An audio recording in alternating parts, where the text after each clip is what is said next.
I want to get things started by first saying thank you to Joy Popco and also to Radiant Kitchen, because this conversation series is really happening because of their response to an Instagram post that I made. And so we were talking about educating your customers and your team and how important that is for growing a successful, good food business.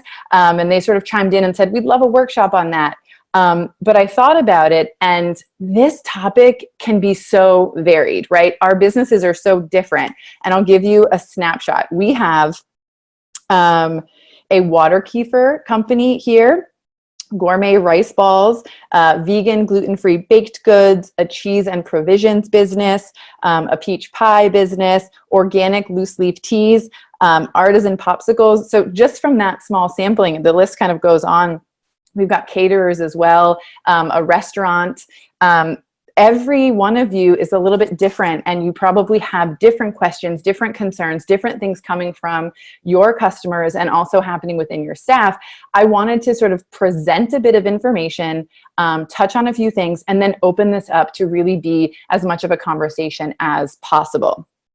For those of you who've not met me in person yet, and there are a few of you, my name is Sarah Delavan. I'm a food cost and strategic sourcing consultant. And what that essentially means is that it's my goal to help food business owners build profitable businesses. And that really starts with food sourcing, controlling your costs, and understanding how to price your products for profitability.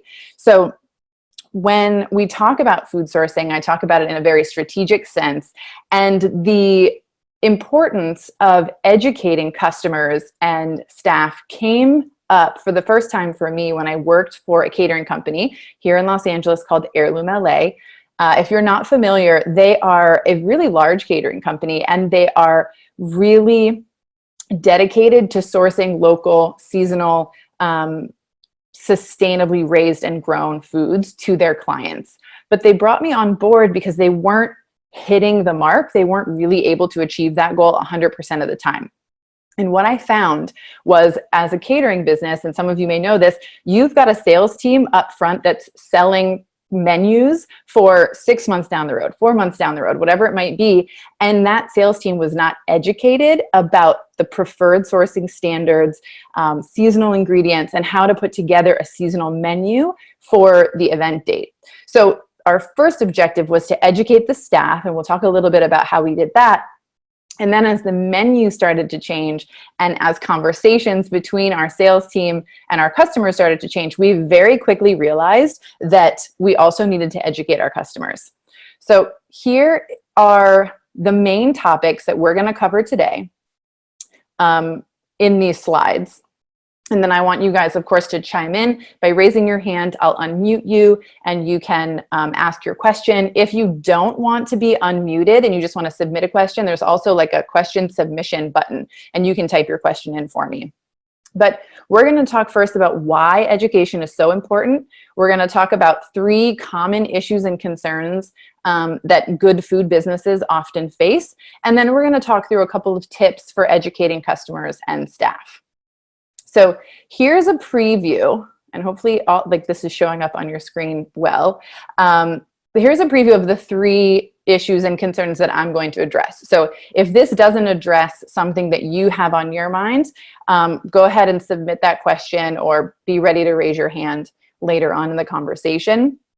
Also, don't be afraid to raise your hand or send a chat or something while we're talking. I want this to be really kind of a back and forth type of situation.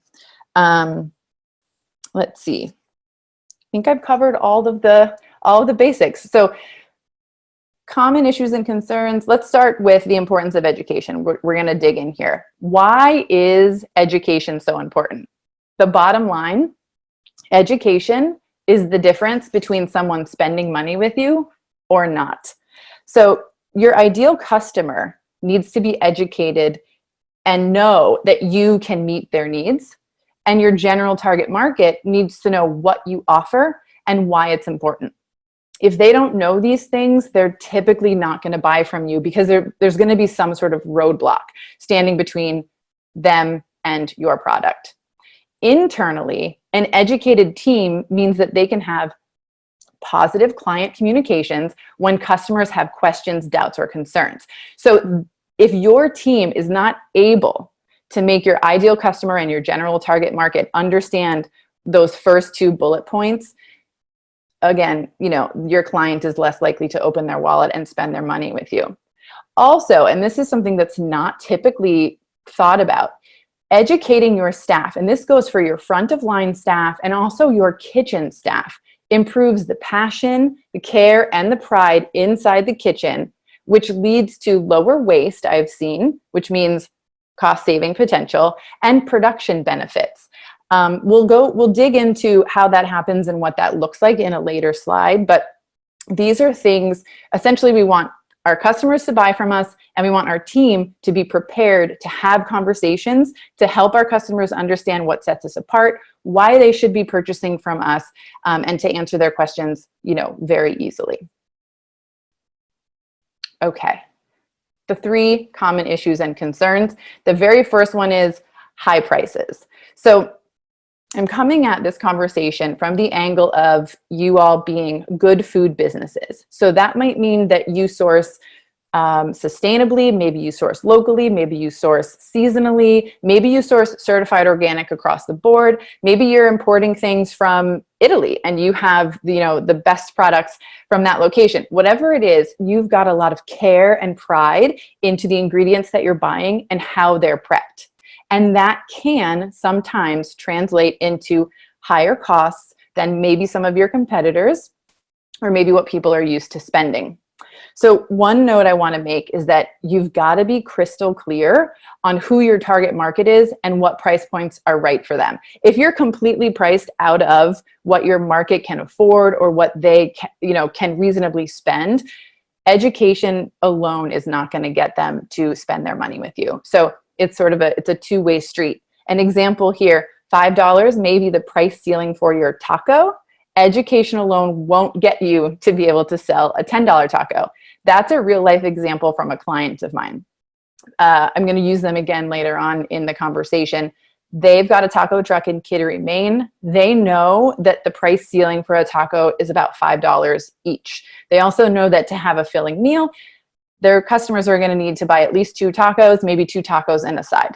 So they need to understand what ingredients can we source to get our final product available to our clients at a price point that they can afford, but also how can we educate them about how ingredient sourcing is so important, what goes into our taco, and why a $5 taco is worth it when all the other tacos in the area are being sold for, let's say, $3. How do you address high prices with a potential customer? This is an example of a response that we would put together for someone at Heirloom. I'm just going to kind of read it to you guys. It could sound something like this. If someone phones you, or if you're standing in front of someone and like, your prices are so high. Why are your prices so high? Like, what, they're outrageous, right? There's sometimes that sense of unfair pricing.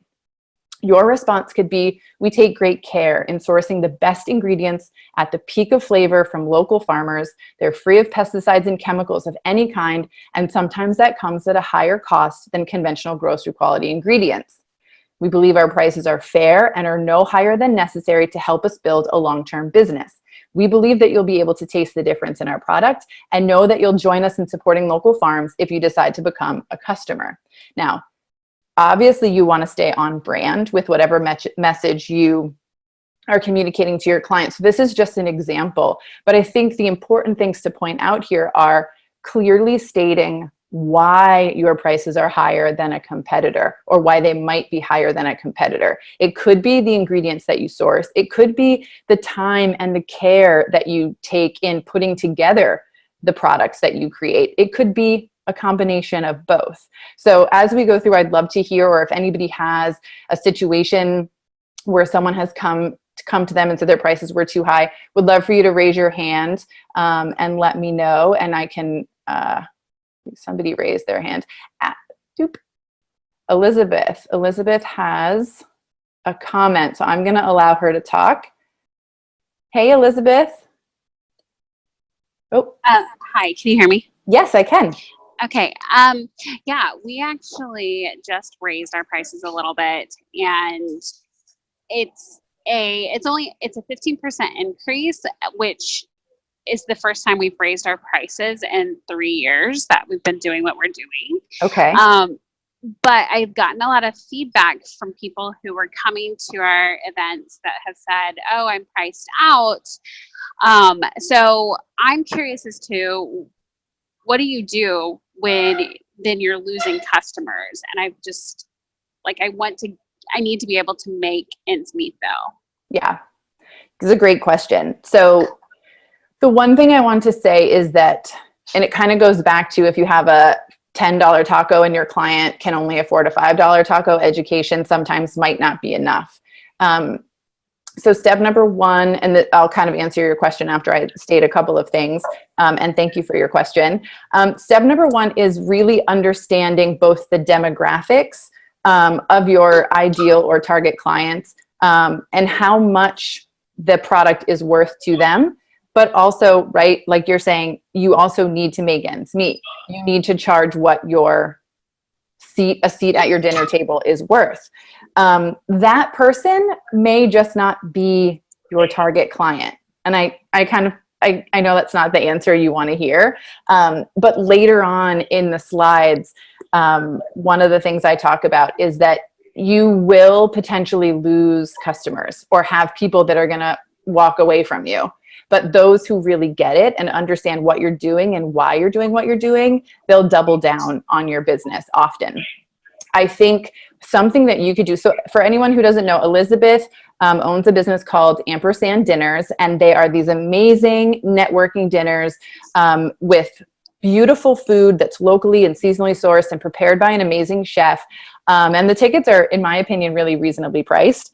But I think perhaps showing all the work that goes into creating your event can help to educate people on why the price is what it is. So I know that on your Instagram and things, you've got like the beautiful table and scenes from, from the event itself, but maybe presenting, some behind the scenes of the chef, some behind the scenes of you putting together the small details that make your dinner so beautiful, and putting that into your marketing material, that might help people understand and be totally okay with the price increase. And I'll also note that anytime a price increase goes up, if it's a customer who's been with you before when prices are lower, there's bound to be a little bit of resistance, but that will go away with time. Is that helpful? Am I still there? Yes, Hi. Yeah. Oh, yeah. I didn't realize that. Yes. That's okay. Absolutely. Totally helpful. Okay. Love that. Thank you. I'm taking notes at the same time. So okay. Okay. All right. We'll mute you back down now. Thank you so much, Elizabeth. Yeah. Thanks. All right. Let's see. I'm still getting used to how this tool works. Okay. So that's a little bit about addressing higher prices. And we'll talk a little bit more about what it looks like to educate your customers when it comes to high prices and the other things we're talking about. So common issue or concern number 2. So this is one that I got both at Heirloom LA, and then I've also had to help my clients as a consultant to deal with. And that is, are you certified organic? The thing about organic certification is that it provides many people with a level of comfort in the foods that they're purchasing. There are many of us who understand that organic products are no longer the end all be all. They're not the cleanest. They're not necessarily better than a sustainable or biodynamic or regenerative farmed ingredient. And a lot of people, though, are not yet educated regarding that. So if you are a business that is sourcing local, sustainable, biodynamic, etc., you may have to explain to your customers why the products you're serving can't be called 100% organic, certified organic, and educate them on what the products you are sourcing are. In contrast, you might be sourcing the best possible ingredient that is considered conventional so that you can serve your community a better option than what they're currently receiving. And that's also a point of education for folks. And so if someone comes to you and they're asking you about organic certification, we're going to give you some tips on how you can address that. The last bullet point there, organic, sustainable, local, seasonal may not be an option for every item you source in order to hit your price point. So I'm going to give you a tip on how to communicate that to your customers. So here's what that looks like. And again, if anybody has comment, question, anything, please raise your hand and contribute. I welcome it. Here is an example of addressing organic certification by talking about your sourcing practices. Now, in this case, this was actually taken from a script from a client of mine. So this client has some certified organic ingredients, but not all of them. And the response is, some of our ingredients are sourced from certified organic farms, but not all of them. We partner with local family farms that do not use sprays, pesticides, or chemicals of any kind, and that subscribe to sustainable farming practices. We've personally visited each farm to understand how they grow and raise the ingredients we buy from them, and stand by the quality of everything we source and serve. If you'd like, you can find a list of farmers and their practices on our website, and I'd be happy to answer any specific questions you might have. I'd love to hear from anybody who has had a similar conversation with someone, or maybe has another type of response that they give to their customers. If not, I'll move on to another example. Now, I guess before I move on, I'll point out the important things, right? So if the wording is not going to be exactly the same for your business, the point of this type of education moment is to talk about how you do source and what type of thought you put into the products that you're sourcing, and how thoughtful you are and why you decided to source that way. If you have the ability to point them into the direction of finding out more information about how you source, that's a really great option as well. A lot of times, you know, you might have an initial conversation with someone and they'll say, okay, thank you, and get off the phone, or you kind of send an email and you don't want your email to get too long. Having a resource that you can send your customer to, whether it's on your website or something off your website that's just kind of available to them, could be helpful. They can revisit it at a later time.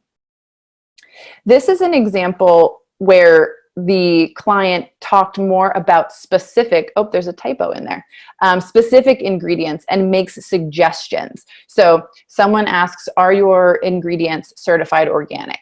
Our ingredients are not all or are not certified organic, but then we go into the highlights. Our chicken tacos are prepared with pasture-raised chicken from our region and with vegetables grown by local farms. Our pork has never been treated with antibiotics, and our shrimp is wild caught. So you can take out the highlights, things you're really proud of that you source, or just highlight information about your products that can kind of, that are both transparent and also helpful to help the customer understand why you're sourcing and how you're sourcing.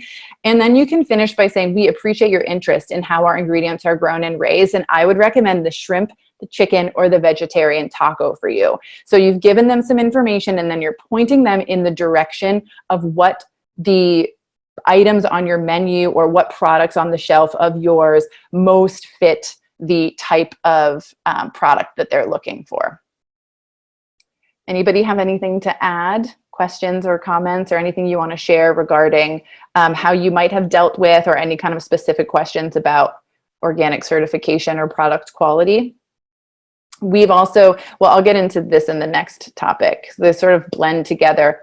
Common issues and concern, seasonal availability. I cannot tell you how many times with Heirloom LA and then some of my other clients, I would get the question, why are tomatoes not available on your menu? They're available at Whole Foods and they're organic there. Whole Foods was the bane of my existence because they have everything available all the time, just like a conventional grocery store. And because we didn't, we would hear about it a lot. I've also worked with an ice cream company that for a long time sourced figs all year round at really high costs when they were out of season, and then decided to go seasonal and to offer other flavored ice creams throughout the year.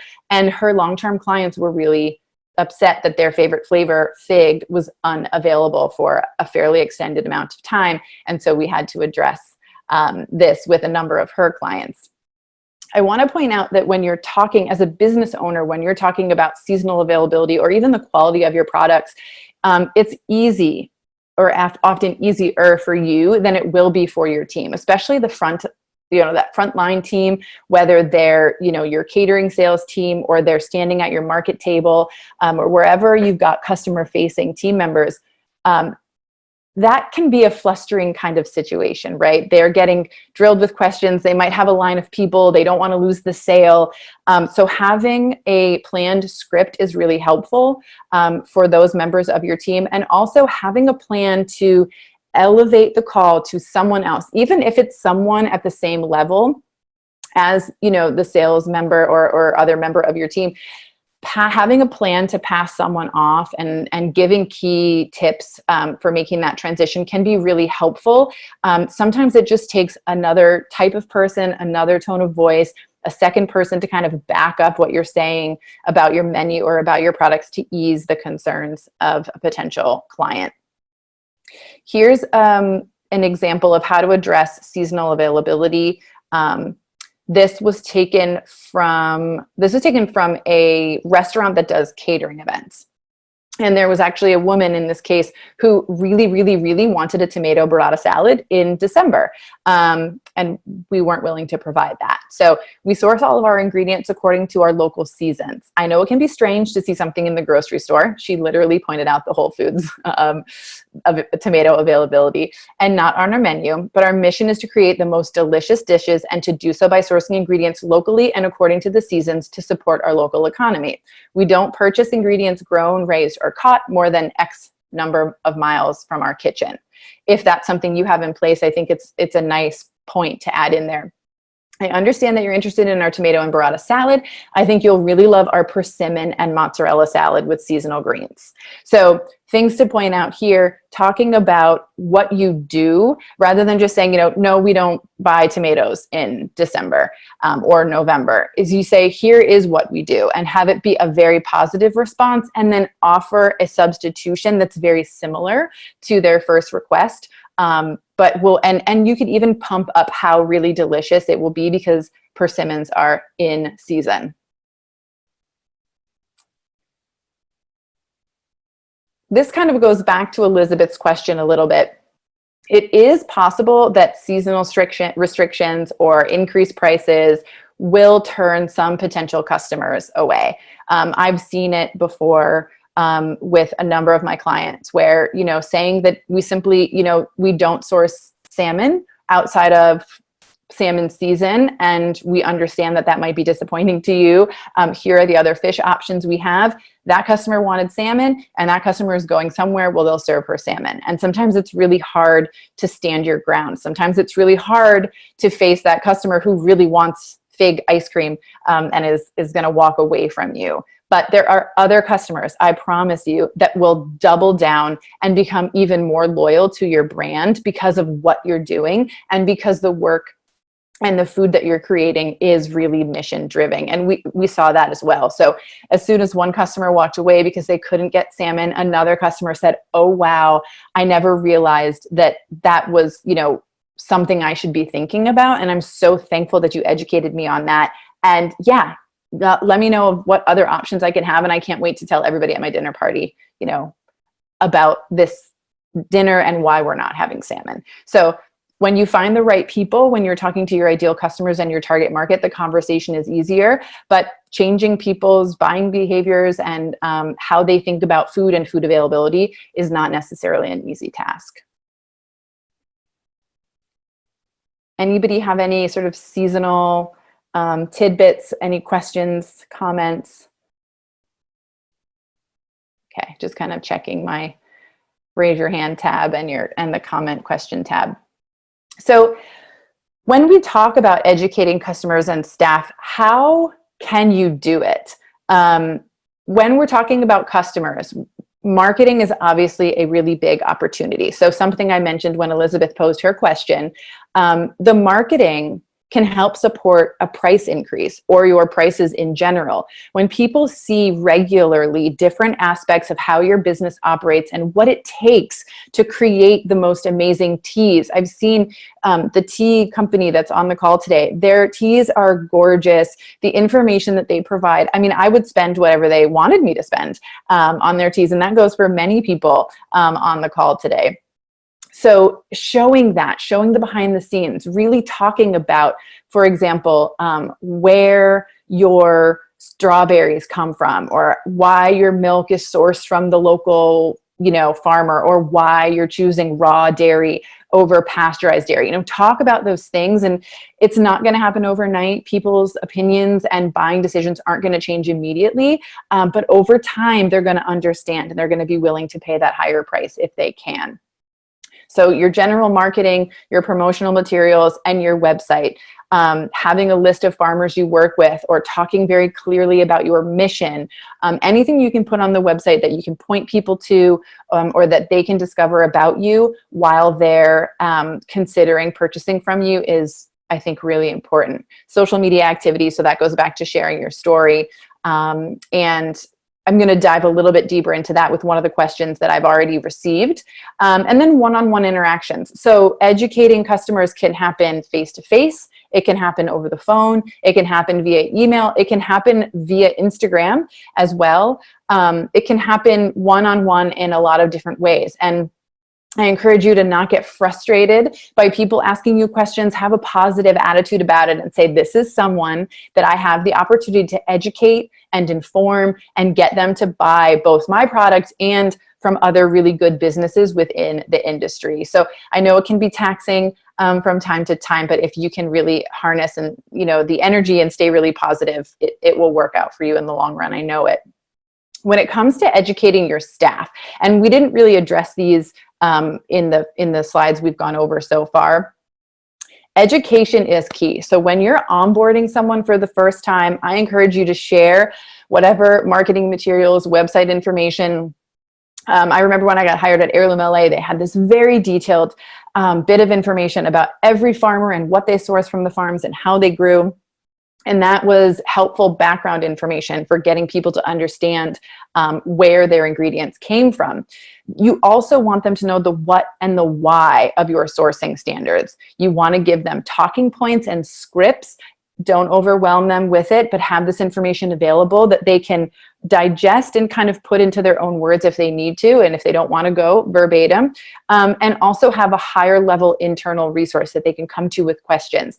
As the food buyer, I keep referring back to Heirloom because it was the first time it sort of emblazoned in my brain. People would come to me as the buyer all the time and say, hey, is this available during the season? Or, hey, how do I address this question? Or can you join me in a tasting and talk about why we're not going to be serving peaches, but we're going to be serving persimmons on the particular dish when they have their wedding. So having an internal resource, creating someone, lifting them up to be the expert is a really good idea, I think. And it doesn't have to be you. It doesn't have to be you, the business owner. You've got enough on your plate. So champion someone who's also really passionate about it on your team to help you out. Farm and farmers market trips are huge game changers for your team. I remember taking not only fellow employees at Heirloom, but also my clients who I wanted to showcase the value of sourcing locally to farmers markets. They just go wild. And when they come back to the office, I'm thinking of a gentleman named Daniel at Heirloom. He would sell sliders a lot. He would sell sliders and fries and sort of boring, not very vegetable heavy menu items when he was doing sales for Heirloom. And I took him to the market and we tasted peaches and peas and plums and all of these amazing things. And I'm not kidding you. He started selling salads and seasonal veg and really talking about things in such a loving manner. When we got back, his menus flipped almost overnight. And it really helped us to support our mission. The other thing that I did a lot, and I encourage you all to do too, is in-house tastings. So whether you're selling fresh products or you're selling packaged products, when you've got new team members, or if it's been a while since your team has tasted something, or if you've got a seasonal flavor, celebrate that. Do tastings of actual raw ingredients. I think this is really fun, actual raw ingredients, and then what the finished product tastes like. I know particularly for folks in the kitchen, if they're prepping kind of like, this guy is doing the peeling and the chopping, and this person is getting the garnishes ready, and this person's cooking the protein. They don't have an idea of what the finished product looks like. Someone working in your office may not have an idea of what your finished product looks like, or what your farmer's market booth looks like, what your, how you deliver products to your customers. All of those things, including your employees in every step of the phase, I think just gets them really excited, particularly when it comes to the taste and the quality of your ingredients. We would do cheese tastings. We would do, unique produce tastings, even if it wasn't going on the menu, or if it was like cherries that would kind of get dotted all over like a fruit board. We would bring those cherries in and we would get everybody pumped up about that cherry, and fruit boards would sell like crazy. So I highly recommend educating and doing tastings, both for your kitchen staff and for your sales team. And something I touched on in the beginning on one of the first slides, having your kitchen team who often, how do I say this? They're working really hard, right? They often don't get to see the end result. And in some cases, they aren't getting to eat the same beautiful food that the customers they're serving get to eat. So the more that you can incorporate the amazing products that you're sourcing and creating into family meal or into special tastings or into special events, I think the more buy-in you're going to get from them. And also the more proud they're going to feel to be creating these beautiful things and to be using these really awesome ingredients. If anybody else has tips or things that they've done to educate their staff, I would love to hear about that. I did get one question from Kayla at Joy Pop Co., and I'm so thankful that she sent this to me in advance of the conversation. And it is, how can we make education approachable with specific calls to action? And then she notes, consumer behavior is so difficult to change. Consumer behavior, I agree, is very difficult to change. I think, again, going back to knowing your target market is really important. I'm going to give you an example, which I think is kind of funny and hopefully is a good illustration. My husband and I both love popsicles, which is the product that Kayla sells. You're going to get him to spend money with you if you market to him unique flavors and flavor combinations, and if he can see people talking about how delicious your popsicles are. You're going to sell me a popsicle if you can tell me, I like the creamy versions, if you can tell me where the milk is sourced from, where the cacao is sourced from, how you put it together. I want to know that this treat that I'm buying is really specially made. So I think knowing your target market and kind of how to communicate with them, and there's different ways to communicate with your target market because everyone in that target is not the same. I think that's going to be step one. But here are a couple points, and I'm going to try to find you on the list here, Kayla. I'm just going to allow you to talk, no video. Let's see. Oop. Kayla, can you hear me? Yes, can you hear me? I can. How are you? I'm good. How are you? Good, thank you.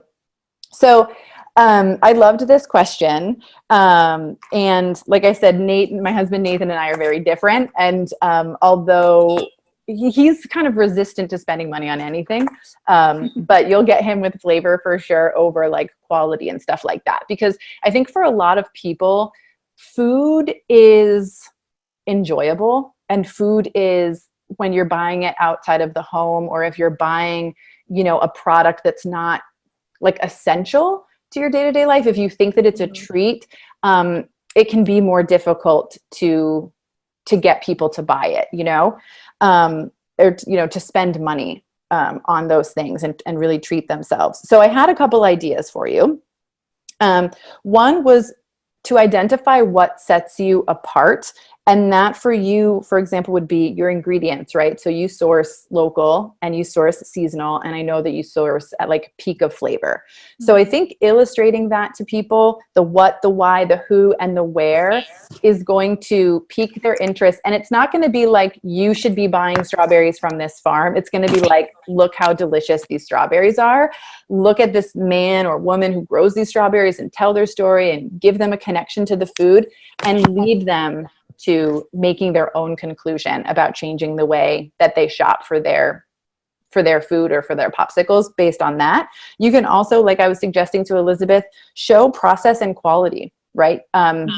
If you can show the difference between your popsicle and how it's made and someone else's popsicle, that'll start to infiltrate, and they'll say, oh, wow, yeah, the pops from the grocery store are really icy and they do taste kind of sugary. I'm going to give hers a try. And then they're going to taste yours and they're going to be like, wow, this is so different. And they'll become, they'll become a loyal customer of yours, I think. So how is it made? Some behind the scenes, what's the difference? And also feedback. Something that I've done with a couple of my clients is, even if someone tasted something for the first time and then they made an initial comment and it was like, oh my God, this is the most delicious, popsicle I've ever tasted. Oh my God, Arnold Palmer, this is like such a unique flavor. I would hear it, I would record it, and it would become just like a little bit of like feedback that I could share on Instagram or on the website somehow to get people to sort of understand how other people are feeling about what they're tasting. And then I think health benefits, like things like health benefits and telling someone why they should do something isn't, from my experience, I found that it's not as beneficial. What's that saying? Like you get more flies with honey or something like that, sugar than, I don't remember what the saying is, but I think that people are resistant to being told what to do.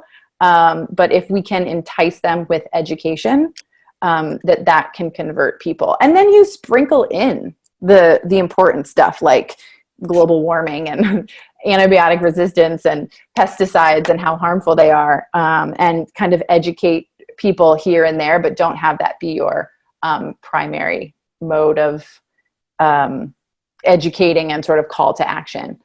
Does that make sense? Yeah, I think that makes sense. I think there's like attention for me because those are the things like I care about, but I know that not everyone else, cares about the health benefits and the higher level stuff. So I definitely, that's why the approachable thing comes in, because I don't, I know that can be kind of off-putting. Those matter to me, but that's not what's going to change behavior for our clients necessarily. Right. But I do like your comment about like getting feedback from clients, because, even just having the conversations one-on-one in person, or even posting a poll, like I love to do the polls on Instagram. Yeah. Like, hey, what matters to you? And things like that. Like I've actually had some good feedback. It's interesting to see what people respond to when you ask them, about local farms or, ingredients. I've had a lot of people ask me at markets that we sell at, is there dyes in your popsicles? And so right then and there, I know that I should be informing people on social media. That's something that matters to moms. A lot of them were moms at schools that I've popped up at. So, I've had questions about fillers and things like that. So it's like the preservative thing will set you apart from grocery store popsicles, for example. So it's been really interesting to get the feedback. And and I just want to really quickly say too, I loved your point on if you're doing seasonal menu on you will lose people, but you will also gain loyalty. I can definitely see that happening as we've been at a couple different markets for like, a couple weeks or a couple months in a row, and introduced a couple new flavors, because people will come back and want to try something like the new seasonal flavor. Yeah. And I do think that builds that brand loyalty like way more. Awesome. So I'm really excited as we go into the fall and like switch flavors just to see, kind of test your theory. But I do agree. I think that's going to be, there'll be more benefit than loss there for sure. I hope so. It's definitely been true in my experience, and I hope it's true for you as well. And something that I've been learning just about marketing in general, and you guys all may be aware of this, but sometimes we feel like we're a broken record a little bit, right? Like if you talk about dyes and how your pops don't have, dyes or artificial coloring or anything artificial in them, and you talk about it 1 week, and then you start to think, well, I just talked about that, I can't talk about it again. Like, no, talk about it again, because only a limited number of people are seeing that information, and a limited number of people are actually retaining it. And, there's all that science behind how many times someone has to hear or see something for it really to sink in. So I think, maybe coming up with, and again, I'm not a marketing expert, but I have a great friend who helps me with mine. Come up with a schedule. We're going to talk about dyes this week or this day, and then we'll talk about it again in 2 weeks or whatever. We're going to highlight a farmer on this day. We're going to highlight ingredients on this day. We're going to sprinkle in, no pesticides and why that's important to us you know, on this day, and coming up with a plan and really getting yourself organized so your complete message is hitting people really regularly, but in different ways, I think is helpful just for you, like as a communicator, for what it's worth. Awesome. Well, thank you so much. Do you have any other like questions or comments or anything before I mute you back up? No, but this is great. I really appreciate you doing this. This is valuable. So Oh, thank good. you. Oh, you're welcome. Thank you. We've got about 15 minutes left. If anybody has a question or a comment or wants to tell us about their business, however you want to use the time, I'm happy to hear from you. You can type in the little chat. You can send a question. You can raise your hand, and I can unmute you.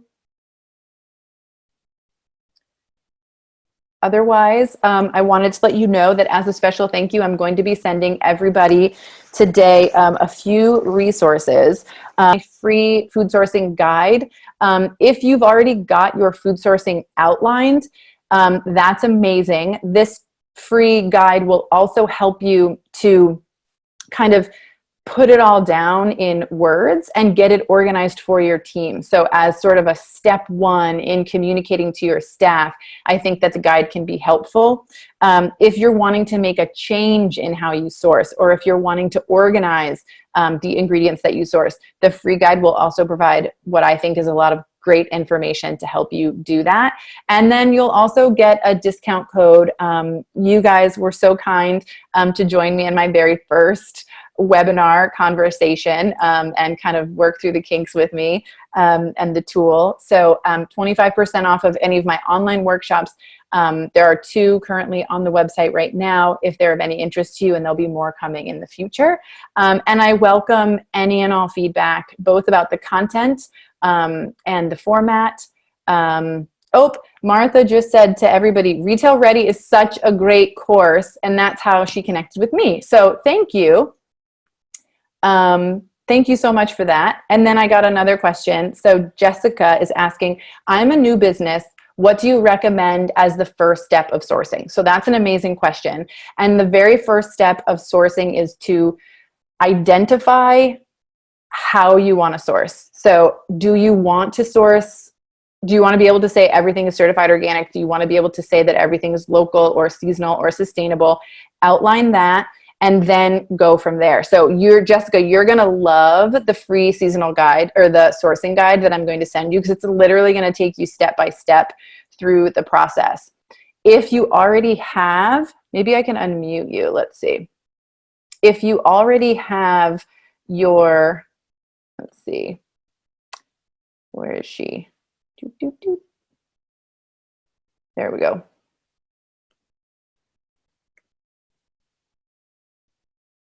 Jessica, are you there? Yeah, I'm here. Awesome. Do you already have your like menu or ingredient list established, or are you even like not there yet? Yeah, I've kind of started to play around with some things. I'm the cheese shop, so mostly everything is very cheese forward. Amazing. But trying to kind of maybe source like some of the accompaniments and things like that. Okay. I think my focus is more like small batch, not necessarily, it doesn't have to be like local, but kind of small batch, you know, unique finds that people can't just find in the grocery store. Yeah. So I would recommend, if you haven't already, go to the Good Food website. Okay. So there's the Good Food Awards that happen once a year. And it's where all good food, so sustainable, seasonal, things like that, packaged goods, jams and honeys and chocolates and cured meats, like really anything. I think they've expanded to like even more categories this year. They send their products to be sampled. It's a blind taste test, and then the winners are awarded in all different categories each year. So if you want some insight into some really great brands that aren't necessarily available in any big box shops, or even in some cases they aren't available outside of the company's website, that could be a really great resource for you. And where are you located? I'm in Las Vegas. Okay. I happen to have a few favorites of some LA-based folks. So if you're interested in kind of like some really great jams and stuff, I'd be happy to send you an email to connect you. Maybe you can Yeah, get that would be great. I'd appreciate it. Thank you. totally. Yeah. Any other questions or anything I can touch on? Comments? Well, I'm not seeing any other hands raised. And no other questions. So you guys will be getting a follow-up email from me this afternoon. Again, I want to thank you so much. Everyone hung in for the full call. It's a little weird not being able to see your faces. I hope you enjoyed the information. And please, again, send any comments, thoughts, or feedbacks. And if you want any additional information, please reach out to me via email. I'm happy to touch base with you. And any and all of you are welcome to a 30-minute consult. I do that for everybody. So feel free to schedule one of those as well. Thank you all. Thank you, Annette.